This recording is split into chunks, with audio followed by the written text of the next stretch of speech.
Hello and welcome to my review of the Black Templars Chaplain Grimaldus and Retinue for Warhammer 40,000 from Games Workshop. Now this box set will cost you £29 and consists of 40 plastic components.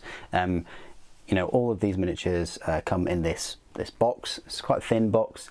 I wasn't expecting this price. I was actually expecting it to be more expensive because he's, you know, a special character and there's a bit of a retinue. So I was thinking maybe £25 for him and £10, probably £15 for the, you know, the servitor retinue. So 35, maybe at a stretch to 40, but yeah, so £29 was quite a pleasant surprise really for Grimaldus.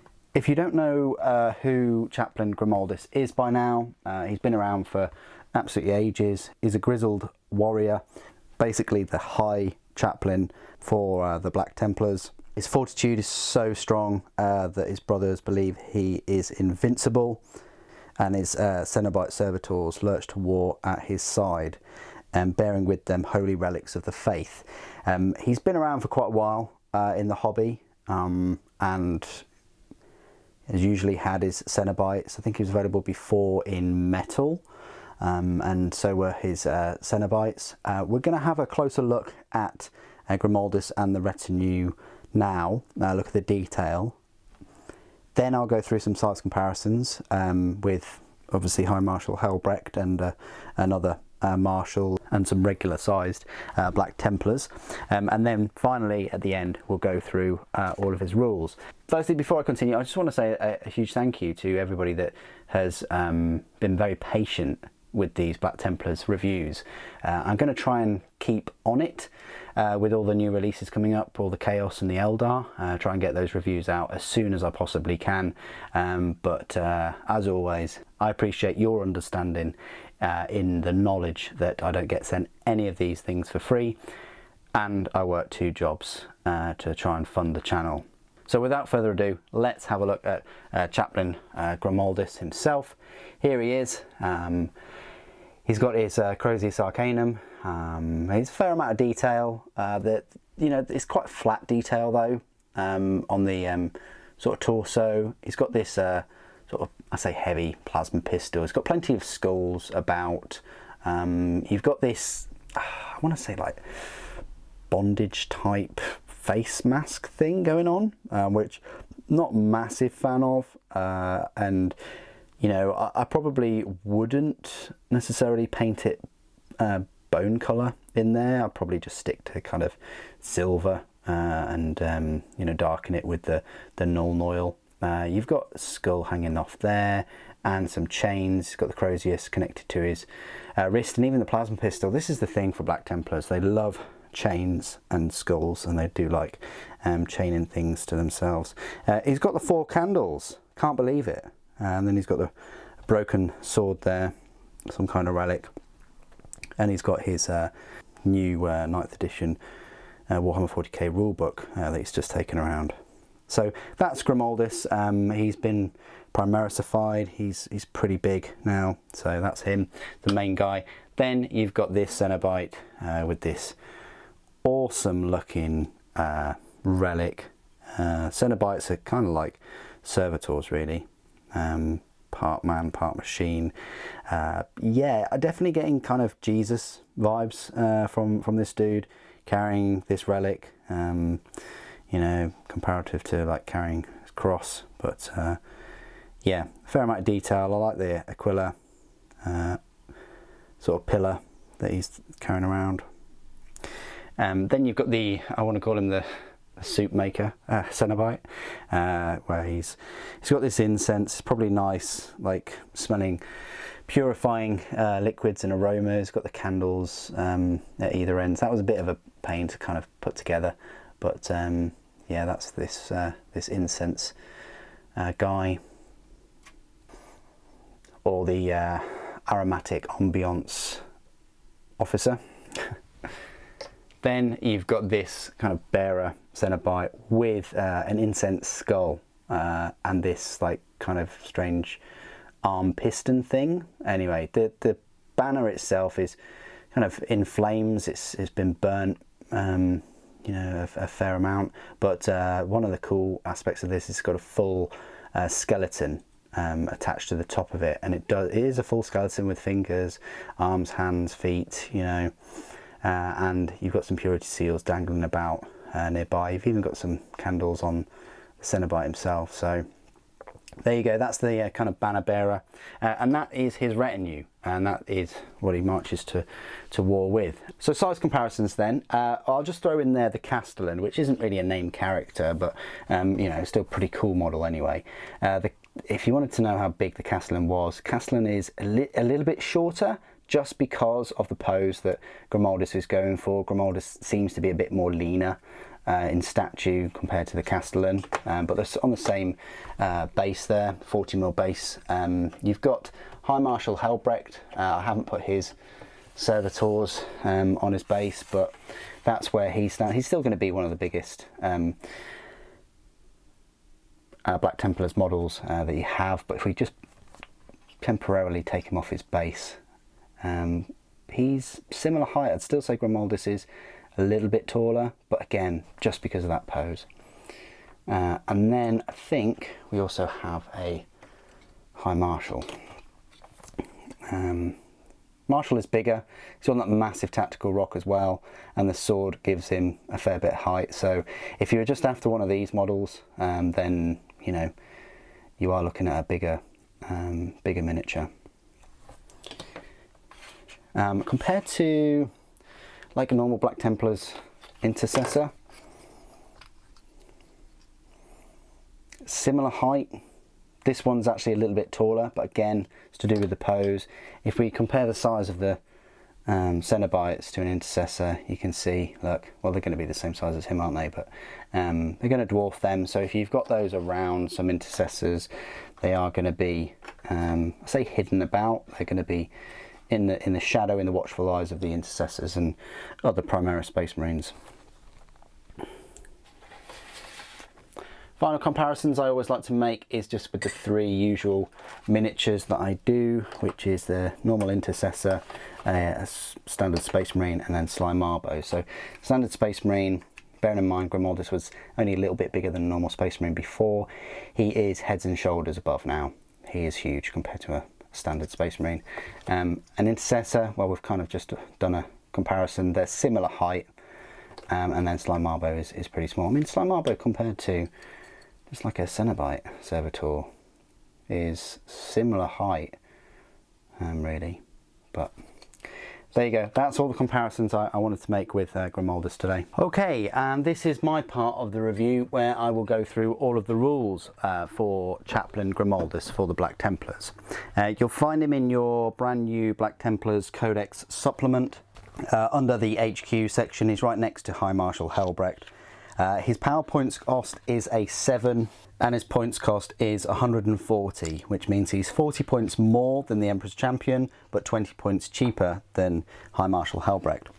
So his stat line reads: movement of 6 inches, weapon skill 2+, ballistic skill is only 3+ though, strength 4, toughness 4, 5 wounds, 4 attacks, leadership 9, and a save of 3+.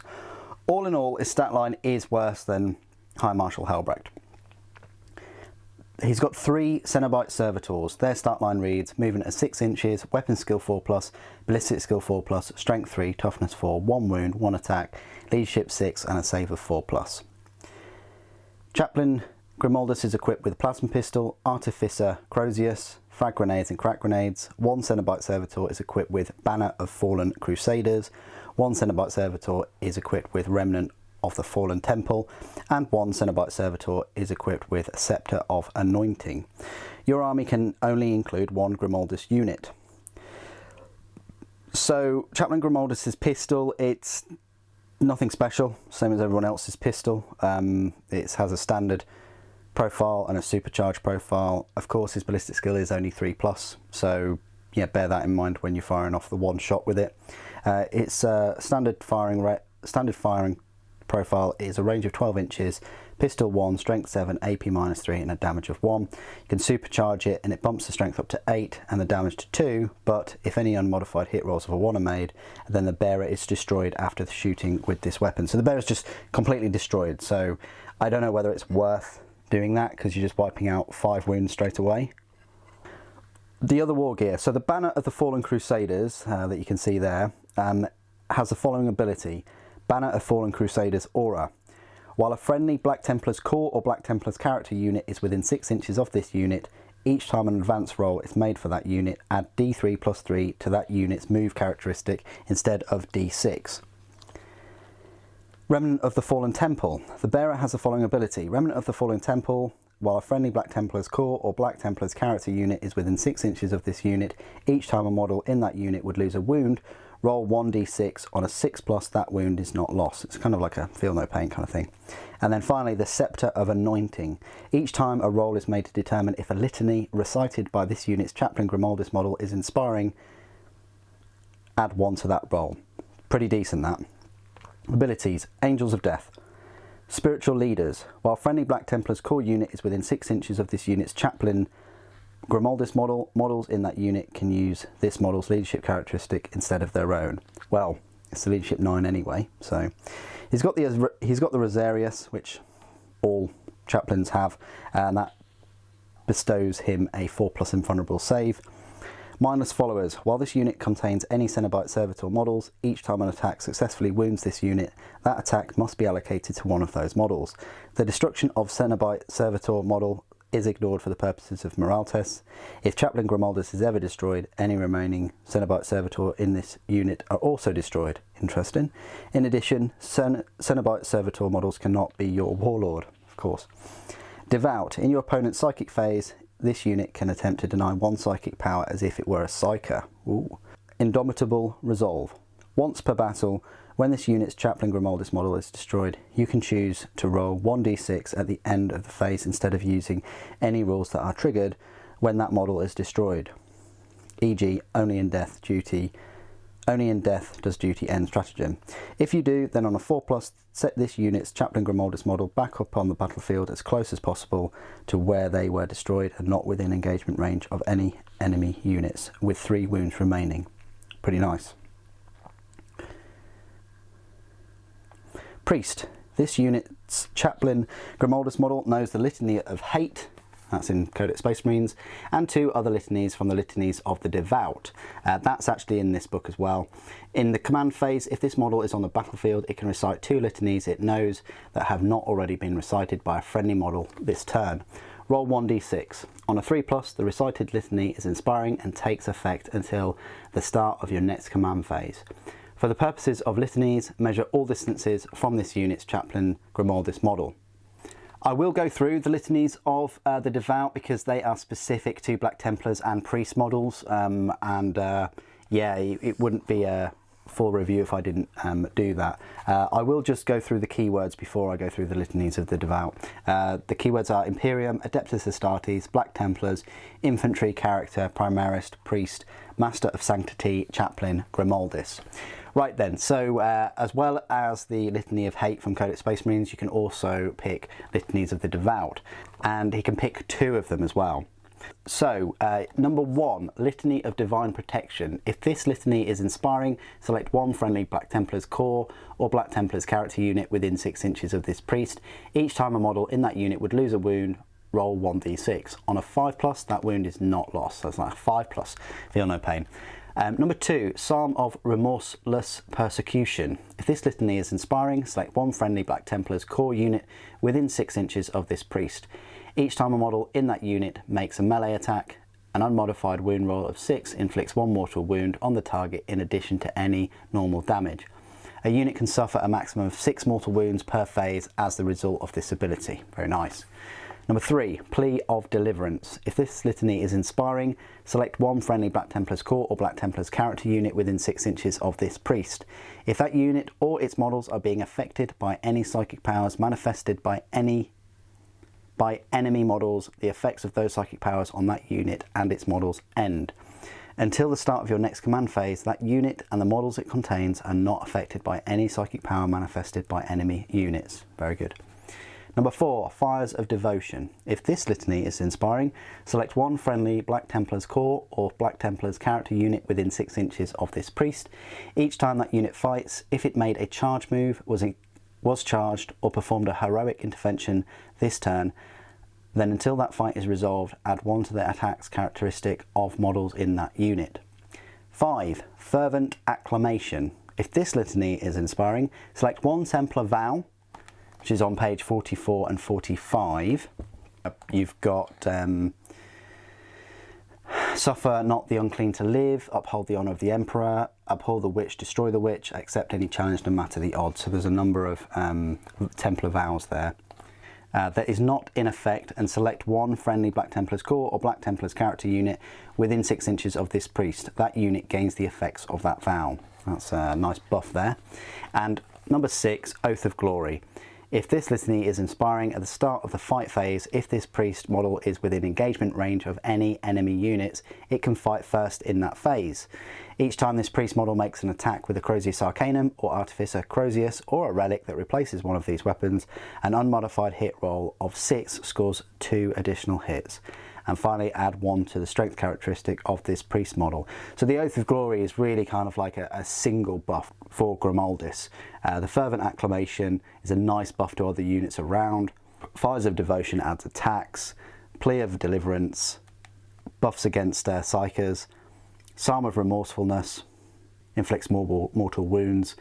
And Litany of Divine Protection has a feel no pain on a 5+. So that's like the kind of shorthand of those litanies of the devout, which we've been introduced in 8th edition with the Chaplain's Litanies of Hate. So there you go, that's my review of Chaplain Grimaldus. I think he's an interesting model. I do like these HQ units that have their little kind of retinue, but I'd like to find out what you guys think of Chaplain Grimaldus, and do you prefer High Marshal Helbrecht to Grimaldus? Please do put your thoughts and opinions down in the comments below as always. It'd be great to hear from you. Thank you ever so much for joining me today. Thank you for watching. The Emperor Protects.